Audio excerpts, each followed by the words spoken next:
ভাবুন তো একবার কী হবে যদি আপনি এমন এক টানেলে আটকে যান যেখান থেকে বের হওয়ার কোনো উপায় নেই, এবং সেই জায়গায় 1 ঘন্টার সময় 1 সপ্তাহের সমান। বাস্তবে পৃথিবীতে এমন কোনো টানেল নেই, কিন্তু সিনেমার দুনিয়ায় সব কিছু সম্ভব। আপনি যা কল্পনা করতে পারেন তা সেখানে সম্ভব। আজকের আমাদের এই গল্পটি এমন এক টানেল সম্পর্কে যেখানে 1 ঘন্টার মানে 1 সপ্তাহের সমান সময়। গল্পের শুরুতে আমরা এক মহিলাকে দেখি যার গাড়ি বৃষ্টির রাতে এক নির্জন রাস্তায় নষ্ট হয়ে যায়। সে একা সেখানে কারো সাহায্যের জন্য অপেক্ষা করছে। তখন এক ট্রাক ড্রাইভার আসে এবং তাকে সাহায্যের প্রস্তাব দেয়, কিন্তু ড্রাইভারটিকে খুব ভয়ঙ্কর দেখাচ্ছিল এবং তার আচরণও খুব অদ্ভুত ছিল, তাই মহিলা তার সাহায্য নেয় না। ঠিক তখনই এক লোক আসে যাকে অনেক হ্যান্ডসাম দেখাচ্ছিল এবং তার আচরণও ভালো ছিল। মহিলাটি তার ভালো আচরণ দেখে তার সাহায্য নেয় এবং তার গাড়িতে বসে। কিছু দূর যাওয়ার পর মহিলা লক্ষ্য করে যে লোকটির গাড়ির পেছনে একটি লাশ আছে। এটি স্পষ্ট হয়ে যায় যে আসলে মহিলা একটি বিপদে পড়েছে, কারণ যাকে সে ভালো মানুষ ভেবেছিল সে আসলে একজন সিরিয়াল কিলার। মহিলাটি বাঁচার চেষ্টা করার আগেই লোকটি একটি র্যাঞ্চ দিয়ে তাকে মেরে ফেলে। তারপর আমরা 1 সপ্তাহের পরের দৃশ্য দেখতে পাই, যেখানে একটি বাস যা একই রুটে চলছিল। বাসে একজন যাত্রী ছিল যার নাম বেঙ্ক। সে একজন ইন্স্যুরেন্স এজেন্ট ছিল। সে বাসের ড্রাইভার টনিকে ওই মহিলার ঘটনার কথা বলছিল যাকে আমরা আগে দেখেছিলাম। বেঙ্কের কথাই জানা যায় যে সিরিয়াল কিলার মহিলাদের হত্যা করার পর তাদের শরীরের কোনো অংশ কেটে রেখে দিত, যা সাধারণত বিবাহিত মহিলাদের ছোট আঙুল হতো। এই তথ্য জানার পর সবাই চমকে ওঠে, কারণ এই সম্পর্কে কেউ জানতো না। ঠিক তখনই বাসের রেডিওতে জানানো হয় যে সামনে দুর্ঘটনার কারণে রাস্তা বন্ধ। সবাই বিরক্ত হয়, কারণ তাদের সময় মতো কাজে পৌঁছাতে হবে। তাই টনি বাসকে একটি বিকল্প পথে মোড় নেয়। সেই পথে চলতে গিয়ে তারা একটি টানেলের কাছে পৌঁছায় এবং বাসটি টানেলের ভিতরে ঢোকে। সেই সময় বাসের একজন যাত্রী যার নাম জিং, সে ফোনে কারোর সাথে কথা বলছিল এবং হঠাৎ রেগে গিয়ে তার ফোনটি বাইরে ফেলে দেয়, কিন্তু কেউ তাকে মনোযোগ দেয় না। টনি বাস চালিয়ে যাচ্ছিল এবং হঠাৎ বাসের সামনে চিন নামের একজন লোক আসে। সবাই অবাক হয় এবং বুঝতে পারে না টানেলের ভিতরে লোকটি কি করছে। সেন চুপচাপ বাসে এসে বসে। টনি আবার বাস চালানো শুরু করে। সবাই অপেক্ষা করছে টানেল থেকে বের হতে। সেই সময় আমরা লি নামের একজন লোককে দেখি যে বাসে পত্রিকা পড়ছিল। পত্রিকায় সে সেনের ছবি দেখে এবং জানতে পারে সেন আসলে একজন খুনি। এটি জানার পর লি খুবই উদ্বিগ্ন হয়ে যায়। সে কাউকে কিছু না বলে চুপচাপ একটি ছুরি নিয়ে নেয়, যাতে প্রয়োজন হলে সে সেন থেকে নিজেকে বাঁচাতে পারে। উনি প্রায় 30 মিনিট ধরে বাস চালাচ্ছিল, কিন্তু এখনও টানেল থেকে বের হতে পারেনি। সবাই খুবই বিরক্ত, কারণ সিরিয়ার সবচেয়ে বড় টানেল মাত্র 11 কিলোমিটার, যা ক্রস করতে মাত্র 10 মিনিট সময় লাগে। তাই এটি স্পষ্ট হয়ে যায় যে তারা একটি অশেষ টানেলে আটকে পড়েছে। টনি বাস ফিরিয়ে নিয়ে যায়, কিন্তু অনেক দূর যাওয়ার পরও সেই পথ খুঁজে পায় না যেখান থেকে তারা টানেলে প্রবেশ করেছিল। ধীরে ধীরে বাসের সবাই খুবই চিন্তিত হয়ে পড়ে। তখন আমরা জিংকে দেখি, যে গর্ভবতী ছিল। সেখানে সারা নামের একজন মডেলও ছিল। এছাড়াও বাসে পার্ক এবং বেঙ্ক নামে 2 ভাই বোন ছিল। বেঙ্ক সব কিছুতেই খুবই ভয় পেত, তাই পার্ক সব সময় তাকে সাহায্য করত। কেউ বুঝতে পারছিল না তারা কোথায় আটকে গেছে, তাই টনি বাস থামিয়ে সবাইকে নামতে বলে। বাস থেকে নামার পর জিং সে ভাঙা ফোনটি খুঁজে পায়, যেটি সে টানেলের শুরুতে ফেলে দিয়েছিল। এটি দেখে সে সবাইকে জানায়।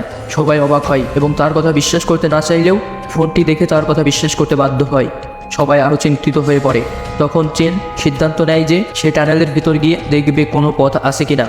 কিন্তু লি, যে জানতো সেন একজন সিরিয়াল কিলার, সে তার পিছনে পিছনে যায় যাতে সে তার উপর নজর রাখতে পারে। জিং তার কাছে থাকা একটি দড়ি লিকে দেয় এবং একটি দড়ি নিজে ধরে। লি এবং চেন টানেলের ভিতরে এগিয়ে যায়। কিছুক্ষণ পর টানেলের মধ্যে কুয়াশা জমে যায় এবং আমরা দেখি টানেলের অন্য প্রান্ত থেকে 2টি ছায়া আসছে।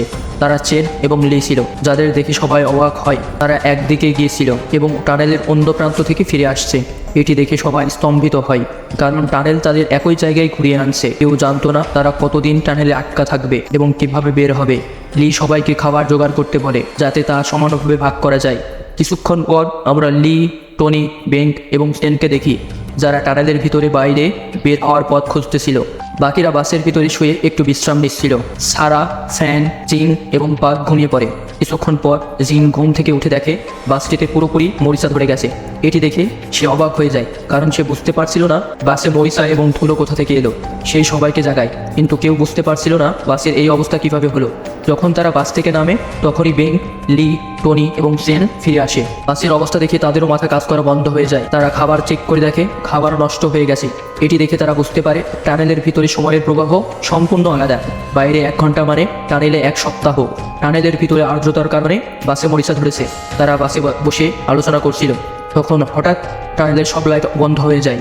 যখন লাইট ফিরে আসে তারা দেখে লি সেখানে নেই। যেখানে লি দাঁড়িয়েছিল সেখানে অনেক রক্ত ছিল এবং মনে হচ্ছিল কেউ একটি লাশ টেনে নিয়ে গেছে। এটি দেখে সবাই খুবই ভীত হয়ে পড়ে, কিন্তু তারা সেই রক্তের পিছনে টানেলের একটি দেওয়ালের কাছে পৌঁছায়। সেই দেওয়ালে টোকা দিলে মনে হয়েছিল এর পেছনে কোনো পথ আছে। সবাই মিলে দেওয়ালটি ভেঙে ফেলে এবং একটি গোপন কক্ষ আবিষ্কার করে। সেখানে অনেক কিছু ছিল, যেমন অনেক পত্রিকা কাটিংস যা নিখোঁজ লোকদের সম্পর্কে ছিল এবং অনেক মহিলার কাটা আঙুল ছিল যা একটি জারে রাখা ছিল। এটি দেখে সবাই খুবই বিরক্ত হয়ে পড়ে, কারণ তারা বুঝতে পারে এটি সেই সিরিয়াল কিলারের ঘর যাকে আমরা সিনেমার শুরুতে দেখেছিলাম। কিন্তু সবাই জানতো যদি তারা এই টানেল থেকে বের হতে চায় তবে এই ঘর থেকেই কিছু সূত্র পাবে। তখন তারা একটি অদ্ভুত ক্যালেন্ডার খুঁজে পায় যাতে শুধু 15ই জুলাই লেখা ছিল। জেন সেখানে একটি গোপন মানচিত্র খুঁজে পায় যা দেখে টানেলের নকশা কিছুটা বুঝতে পারে। সে বুঝতে পারে এই টানেলের 6টি পথ রয়েছে এবং টানেল থেকে বের হতে হলে তাদের সেই 6টি পথ অর্থাৎ 6টি টানেল অতিক্রম করতে হবে। তারা একটি টানেল অতিক্রম করেছে, তাদের সামনে আরও 5টি টানেল রয়েছে এবং সবগুলির সময় প্রবাহ আলাদা। এটি দেখে চেন এবং অন্যরা চিন্তিত হয়ে পড়ে। চেন ক্যালেন্ডারটি আবার দেখে যেখানে শুধু 15ই জুলাই লেখা ছিল। সেই ক্যালেন্ডারটি সরিয়ে একটি গোপন দরজা খুঁজে পায় যা দিয়ে তারা দ্বিতীয় টানেলে পৌঁছে। সেই টানেলেও তাদের বাস ছিল, কিন্তু সেখানে অনেক তারের ব্যবস্থা ছিল। এটি দেখে কেউ কিছু বুঝতে পারে না। তখন ফ্যাং বলে তাদের বাসের ভিতর ফিরে যাওয়া উচিত, কিন্তু সেন এবং টনি তাকে থামিয়ে দেয়। তারা বলে তাদের এখন এই টানেলের ভিতরেই কিছু খুঁজে বের করতে হবে। তখন পার্ক একটি রেডিও খুঁজে পায় যা থেকে কিছু সংকেত আসছিল। সে রেডিওর সাহায্যে একটি সংকেত পাঠায় যা হয়তো কেউ পাবে এবং তাদের সাহায্য করবে। ঠিক তখন তারা সবাই অনুভব করে টানেলের ভিতরে বাতাস কমে আসছে এবং তারা শ্বাস নিতে পারছে না। টানেলের ভিতরে একটা অদ্ভুত গ্যাস ছড়িয়ে পড়েছে যা তাদের ধীরে ধীরে বিষাক্ত করে তুলছে। সবাই দ্রুত টানেলের বাইরে যাওয়ার চেষ্টা করে, কিন্তু টানেলের শেষে একটি দরজা ছিল যা বন্ধ ছিল। দরজাটি খুলতে অনেক কষ্ট হয় এবং দরজাটি খুলে তারা একটি অদ্ভুত জায়গায় পৌঁছে। সেখানে তারা দেখে এটি একটি পুরনো কারখানা যেখানে অনেক বড় মেশিন ছিল। তাদের মধ্যে অনেক পুরানো খাবারের ক্যানে ভরা ছিল যা দেখতে পুরনো হলেও ভালো অবস্থায় ছিল। সবাই সেই খাবার খেয়ে তাদের ক্ষুধা নিবারণ করে।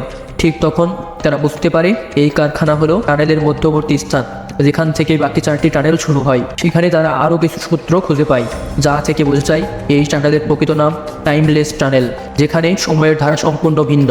তারা বুঝতে পারে টানেলের ভিতর যত বেশি সময় কাটাবে ততই তাদের বয়স কমে যাবে। তারা দ্রুত বুঝতে পারে টানেলের ভিতরে কোনো সাধারণ নিয়ম কাজ করে না এবং তাদের বেঁচে থাকার জন্য দ্রুত বের হতে হবে। এখন সেখানে তারা একই ক্যালেন্ডার দেখে যা আগের ঘরে দেখতে পাওয়া গিয়েছিল এবং এবারও যখন সেই ক্যালেন্ডারটি সরিয়ে দেখে সেখানে একটি গোপন দরজা ছিল যার সাহায্যে তারা তৃতীয় টানেলে পৌঁছায়। সেই টানেলটি আসলে খুব ভিজে ছিল এবং এইবার যখন তারা তাদের বাসের ভিতর যায় তারা দেখে সব কিছু ফসে গেছে এবং সেখানে প্রচুর ইঁদুর এবং সাপও ছিল। সেই দৃশ্য দেখে কেউই সেখানে থাকতে পারে না এবং তারা তৎক্ষণাৎ সেই জায়গা থেকে বেরিয়ে আসে। কিন্তু ব্যাং, যার খুবই ক্ষুধা পেয়েছিল, সেখানে পড়ে থাকে।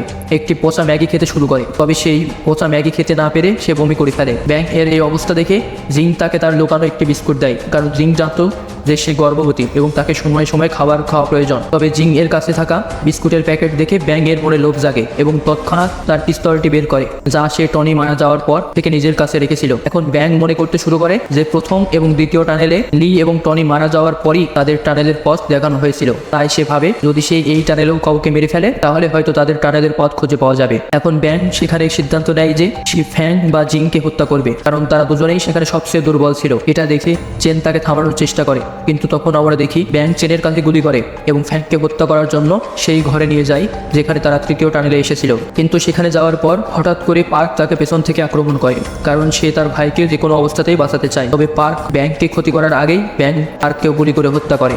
তখন আমরা দেখি ব্যাং এর পাগলামে আরও বেড়ে যায় এবং সে সিদ্ধান্ত নেয় যে সে সারাকেও হত্যা করবে। কিন্তু সে সারাকে হত্যা করতে পারার আগেই পিছন থেকে কেউ তাকে ছুরিকাঘাত করে এবং ব্যাং সেখানে মারা যায়। তবে কেউই বুঝতে পারে না যে ব্যাং সেখানে কিভাবে মারা গেল। এখন এই বিষয়ে কেউ বেশি মনোযোগ দেয় না এবং তারা পথ খুঁজতে খুঁজতে এগিয়ে যায়। এখন তারা চতুর্থ টানেলে এসে পৌঁছে, যেখানে পৌঁছে তারা দেখে যে সেখানে সবকিছু অন্যরকম ছিল। সেখানে সবাই কিছু ভিন্ন ভিন্ন হ্যালুসিনেশন দেখতে শুরু করে, কিন্তু তারা কোনোভাবেই নিজেদের মানসিকতা নিয়ন্ত্রণ করে এগিয়ে যেতে থাকে। সেই সময় আমরা দেখি সারা বাসে বসে থাকে, কারণ সে খুব অদ্ভুত বোধ করছিল। তখনই জিং এর প্রসব বেদনা শুরু হয়, যা দেখে সেন তার পাশে থাকে। বাসে আমরা দেখতে পাই সারা মনে করতে শুরু করে যে বাসে অনেক মানুষ আসছে এবং তাদের দেখে সে কথা বলার চেষ্টা করে। তবে ধীরে ধীরে সারা অনেক বেশি ভয় পেয়ে যায়, তাই সে তৎক্ষণাৎ বাস থেকে নেমে টানেলের অন্যদিকে দৌড়তে শুরু করে। সেই সময় সে এমন এক জায়গায় পৌঁছে যেখানে অনেক মৃতদেহ পড়েছিল সেই দৃশ্য দেখে সে আরও ভয় পেয়ে যায় এবং দৌড়তে থাকে। সে দৌড়তে দৌড়তে একটি আয়নার সামনে পৌঁছায় এবং সেই আয়নার সামনে রাখা চেয়ারে বসে। তখন হঠাৎ করে আমরা অন্ধকারে দেখি যে একটি ছায়া পিছন থেকে এসে তার ঘাড়ে ছুরি রেখে তাকে হত্যা করে। তবে আমাদের কখনো জানানো হয় না তাদের কে হত্যা করছে। অন্যদিকে আমরা দেখি জিং এর প্রসব সম্পূর্ণ হয় এবং চেন এবং ফ্যান তাকে নিয়ে সামনে এগিয়ে যায়। তারা এখন পঞ্চম টানেলের কাছে পৌঁছায় এবং হঠাৎ করে জিং দেখতে পাই তার সদ্যজাত শিশু মারা গেছে। এই দৃশ্য দেখে জিং খুবই বিপর্যস্ত হয়ে পড়ে। চেন তাকে শান্ত করার চেষ্টা করে, কিন্তু হঠাৎ করে জিং চেনকে ছুরিকাঘাত করে হত্যা করে। চেন কিছুই বুঝতে পারে না, কিন্তু তার চোখ খোলে একটি পরীক্ষাগারে। তার দেহে অনেক যন্ত্রপাতি সংযুক্ত ছিল এবং পাশে আরও একজন মানুষ শুয়েছিল। সেই ল্যাবটি আসলে একটি মিলিটারি ল্যাব ছিল, যেখানে মিলিটারি লোকদের কথোপকথন থেকে আমরা জানতে পারি যে সেই সিরিয়াল কিলার যার নাম জেমস এবং যে মহিলাটি তার কাছে লিফট চেয়েছিল তার নাম সিয়ারা। জেমস তাকে অপহরণ করেছিল, তার মানে সে সিয়ারাকে সেই সময় মেরে ফেলেনি, বরং তাকে আহত করে কোথাও লুকিয়ে রেখেছিল। তবে পুলিশ জেমস এর অবস্থান সম্পর্কে জানতে পেরেছিল এবং যখন জেমস পালানোর চেষ্টা করছিল তখন তার গাড়ি দুর্ঘটনায় পড়ে এবং জেমস কোমায় চলে যায়। তখন থেকে পুলিশ সিয়ারাকে খুঁজতে থাকে, কিন্তু কেউই জানতো না যে জেমস সিয়ারাকে কোথায় লুকিয়েছিল। এখন জেমস কোমায় থাকার কারণে তাকে জিজ্ঞাসাবাদ করা যায় না, তাই সিয়ারার স্বামী জেন সিদ্ধান্ত নিয়েছিল যে সে জেমসের অবচেতন মরে যাবে এবং তাকে কোমা থেকে বের করে এনে তার স্ত্রীর অবস্থান জিজ্ঞাসা করবে। জেন একজন সাইকোথেরাপিস্ট ছিল এবং সে একটি মেশিন তৈরি করেছিল যার সাহায্যে সে কারো অবচেতন মনের ভিতরে যেতে পারত। এখন আমরা বুঝতে পারি যে সিয়ারার অপহরণের পর যা কিছু দেখানো হয়েছিল সব কিছুই জেমস এর মনের ভিতরে ঘটছিল। এরপর সেন মিলিটারি জেনারেলের সাথে কথা বলে এবং জানায় যে সে জেমস এর মনের মধ্যে একটি টানেল দেখেছিল এবং সিয়ারাকে একটি গুহায় দেখেছিল যেখানে সে ডুবে যাচ্ছিল। এর মানে ছিল সিয়ারাকে শহরের পাশের কোনো টানেলের গুহায় বন্দী করা হয়েছিল। কিন্তু এখন সবচেয়ে বড় সমস্যা ছিল যে আশেপাশের এলাকায় খুব বেশি বৃষ্টিপাতের কারণে খুব দ্রুত বন্যা আসতে চলেছে, তাই তাদের তাড়াতাড়ি সিয়ারাকে খুঁজে বের করতে হবে, না হলে সে সত্যিই বন্যায় ভেসে যাবে। তখন চেন কিছু চিন্তা করতে থাকে এবং আমরা জানতে পারি যে জেমস পেশাগতভাবে একজন কিলার এবং টানেল ইঞ্জিনিয়ারও ছিল, তাই সে তার মনের মধ্যে একটি টানেল তৈরি করেছিল যা থেকে সে নিজেও বের হতে পারছিল না। এছাড়াও 15ই জুলাই জেমসের পিতামাতার মৃত্যুর দিন ছিল। তার মা একজন মডেল ছিল এবং বাবা একজন ইন্স্যুরেন্স এজেন্ট ছিল। কিন্তু হঠাৎ করেই একদিন জেমস এর বাবা জানতে পারে যে জেমস এর মায়ের তার ড্রাইভারের সাথেই সম্পর্ক আছে। তখন সে আগে তার মায়ের সাথে কথা বলতে গেলে তার মা তার বাবাকে হত্যা করে এবং পরে নিজেও আত্মহত্যা করে। সেই শৈশবের ট্রমার কারণে জেমস তার মনের মধ্যে বিভিন্ন ব্যক্তিত্ব তৈরি করে। তাই বাসের মধ্যে আমরা যত লোককে দেখেছি তারা আসলে জেমস এর বিভিন্ন ব্যক্তিত্ব ছিল। টনি জেমস এর ডমিনেটিং এবং রাগী প্রকৃতিকে প্রদর্শন করত। লি যে সবাইকে সাহায্য করতে চেয়েছিল সে জেমসের ভালো এবং বন্ধুত্বপূর্ণ প্রকৃতিকে প্রদর্শন করত। সারা তার মায়ের প্রকৃতিকে প্রদর্শন করত, কারণ সে তার সুবিধার জন্য টনির সাথে ঘনিষ্ঠ প্রস্তুত ছিল এবং সে একজন মডেলও ছিল। ব্যাং একজন ইন্স্যুরেন্স এজেন্ট তার বাবার প্রকৃতিকে প্রদর্শন করত। হ্যাং এবং পার্ক জেমস এর শৈশবের প্রকৃতিকে প্রদর্শন করত। শৈশবে সে খুব ভয় পেত এবং নিজেকেই নিজে সামলাতে হতো। জিং জেমস এর মৃদু কিন্তু বুদ্ধিমান সাইডকে প্রদর্শন করত। তবে তাদের মধ্যে একটি আরও ব্যক্তি ছিল যে বাকিদের হত্যা করেছিল এবং তার সম্পর্কে কেউই জানতো না। এখন এই সমস্ত তথ্য জানার পর জেনারেল চেনকে সরাসরি জেমসের সাথে কথা বলতে পারে, কারণ এতদিন চেন কেবল জেমস এর বিভিন্ন ব্যক্তিত্বের সাথে কথা বলছিল। এই কথা শোনার পর চেন আবার জেমসের অবচেতন মনে প্রবেশ করে এবং সরাসরি জেমসের সাথে কথা বলতে শুরু করে। তাকে জিজ্ঞাসা করে সিয়ারা কোথায়, তবে জেমস কিছুই বলে না এবং তখন তার কথোপকথন থেকে আমরা জানতে পারি যে জেমস সত্যিই মনের মধ্যে একটি মানুষ লুকিয়ে রেখেছিল যে কেবল শেষ মুহূর্তে বেরিয়ে আসতো। কিন্তু তারপর হঠাৎ জেমস তাকে একটি গুহার সামনে নিয়ে যায় এবং সে চেনকে বলে যে সেই গুহার ভিতরে সিয়ারা আছে, কিন্তু জেমসের মনে তৈরি গুহার থেকে বের হওয়া প্রায় অসম্ভব। তারপরেই জেমস তাকে ধাক্কা দেয় এবং সেই গুহার ভিতরে ফেলে দেয়। সেখান থেকে বের হওয়ার জন্য অনেক চেষ্টা করার পর অবশেষে চেন কোনো মতে সেখান থেকে বের হতে সক্ষম হয়। এরপর সে তার চেতনা ফিরে আসে এবং জেনারেলদের জানায় যে শহরের কাছে থাকা গুহার মধ্যে সিয়ারার বন্দি আছে।